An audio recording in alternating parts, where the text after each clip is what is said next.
China wants to be a partner of the United States rather than being a slave of the United States. MAGA, or Make America Great Again, is fine, but you cannot achieve that at the expense of other countries. How can you demand other countries, I will slap you in the face, don't slap me back, otherwise I will punish you more? That's the law of the jungle.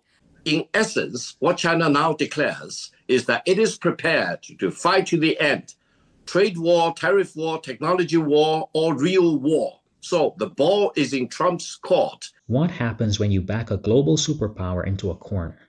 In this heated debate, Dr. Victor Gao delivers a powerful response to former Trump advisor Elliot Abrams that you won't forget. From retaliatory tariffs of 125% to warnings about the collapse of U.S. China trade, Dr. Gao makes it clear China will fight till the end, whether it's a trade war, a tech war, or something much worse. But this isn't just about economics. It's about dignity, sovereignty, and standing up to the pressure. So what does this mean for the U.S. and the world? China will fight to the end, as the government has declared, and China has now imposed the retaliatory tariff up to 125% against all U.S. exports to China. Now, if things are not handled well, this means complete stop of China-U.S. trade, both ways. No goods exported from the United States to China, and complete stop of everything made in China to the United States. This is decoupling. If the United States wants to really welcome this, China will reciprocate, and causing the breakup of China-US relations. Whether this will evolve from peace to war, well, let's all be prepared. This is what many call decoupling, and it's a scenario with massive implications. In 2022, U.S.-China trade totaled over $690 billion, making China one of America's largest trading partners. A complete decoupling would disrupt supply chains for everything from electronics to pharmaceuticals, costing both economies billions. And the global impact? The rest of the world is watching closely because a fractured U.S.-China relationship affects global markets, alliances, and even peace. Countries like Germany, Japan, and South Korea rely heavily on trade with both nations, and decoupling would force them to pick sides, which is what America seems to want. In essence, what China now declares is that it is prepared to fight to the end. Trade war, tariff war, technology war, or real war. So the ball is in Trump's court. You decide, and I will reciprocate. I will never succumb to the U.S. pressure. And this is the moment of truth. China wants to defend free trade. The United States wants to destroy free trade. Right. The rest of the world is watching, and there will be a choice by the end of the day. Free trade versus protectionism. I think this is one of the most important arguments Dr. Gao makes, is the ideological clash between free trade and protectionism. He accuses the U.S. of wanting to destroy free trade while positioning China as its defender. Now, the U.S. has historically been a champion of free trade, but under Trump, the focus has shifted to America first. Well, really, it's America-only policies aimed at reducing trade deficits. Critics argue this approach undermines the very system the U.S. helped build after World War II. Example, the WTO and the IMF. Now, China, since joining the WTO, China has become a linchpin of global trade. It's now the largest exporter in the world, accounting for 15% of global exports. By defending free trade, China positions itself as a stabilizing force in contrast to the U.S. unilateralism. This framing resonates globally, especially in developing nations that benefit from China's investments and trade partnerships. For China, you cannot hold a gun to China's head and issue ultimatum and demand all the impossibilities, for example, and ask China to swallow that. China is the country that values dignity and decency and honor more than economic gains or economic losses. So if you want to hold a gun at China's head, China will hold a gun at your head.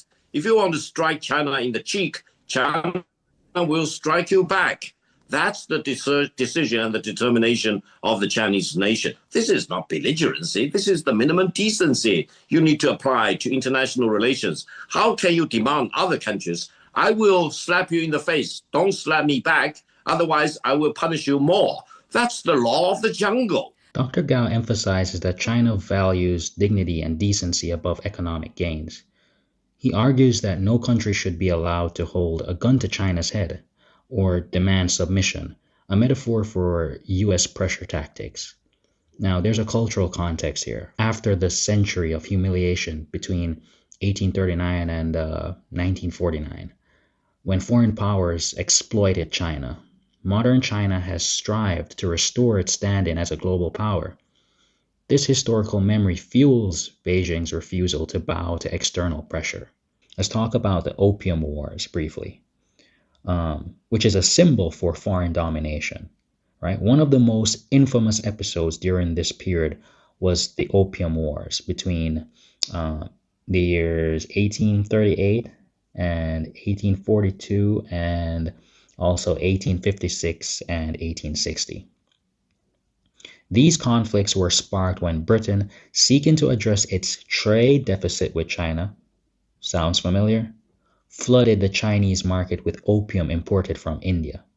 When the Qing dynasty tried to ban the drug to protect its population, Britain responded with military force. After China's defeat in the First Opium War, it was forced to sign the Treaty of Nanking, often called the Unequal Treaty. This treaty ceded Hong Kong to Britain, opened 5 ports to foreign trade, and imposed massive reparations on China. Foreigners in China were granted immunity from Chinese laws, further undermining Chinese sovereignty. So there's a huge symbolic impact here. The Opium Wars are seen as a symbol of Western imperialism and China's subjugation at the hands of technologically superior nations. They left China economically crippled and politically fragmented.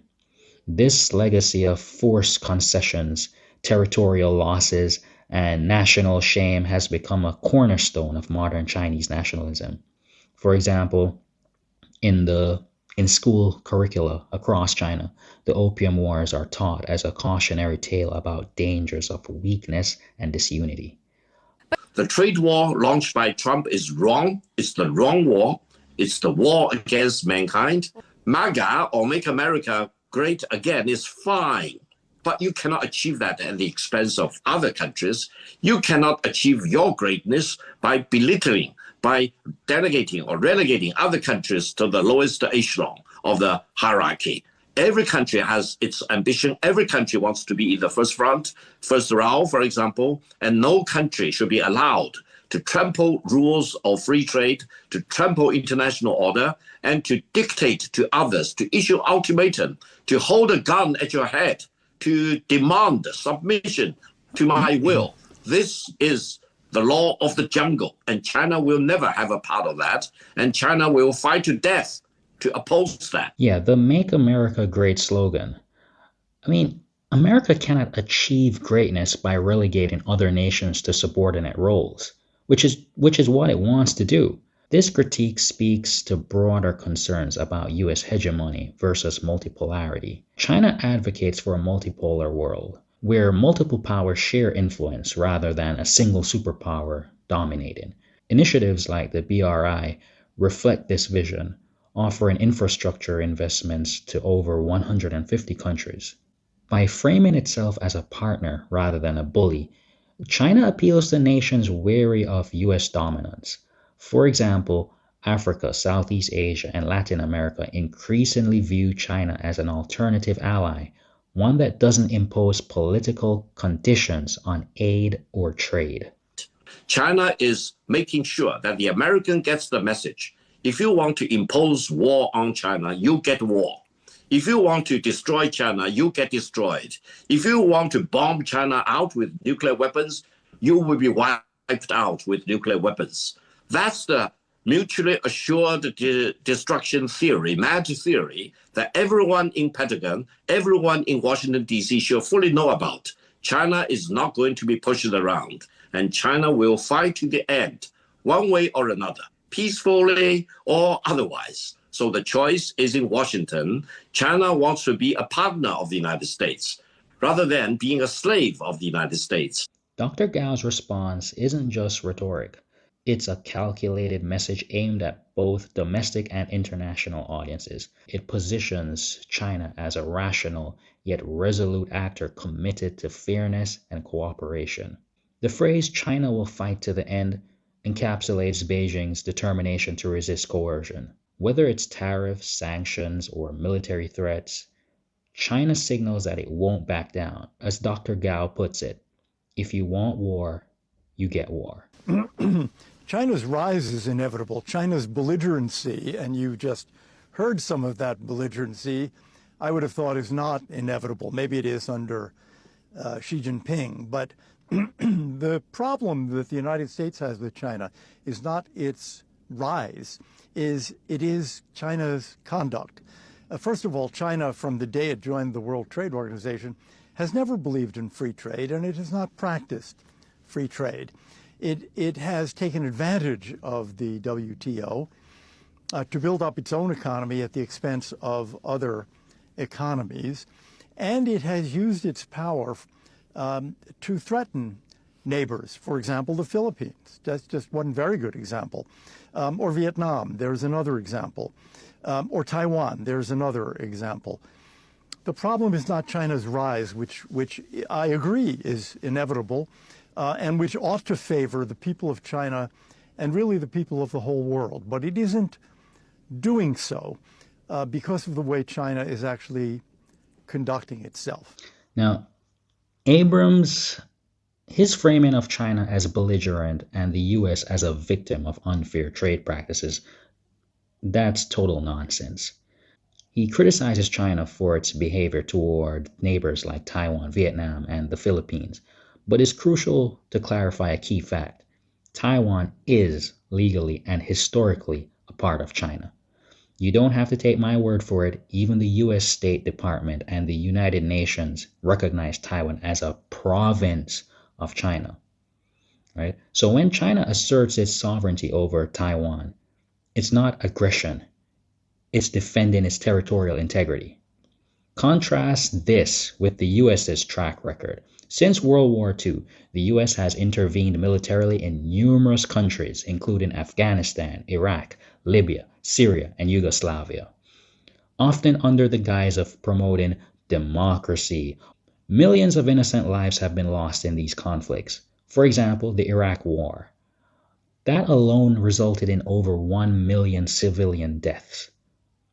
Right? If we're talking about belligerence, the U.S. has far more examples to answer for than China. Now, he claims that China threatens its neighbors, but can he name one country China has invaded or overthrown since becoming a modern state? The answer is none.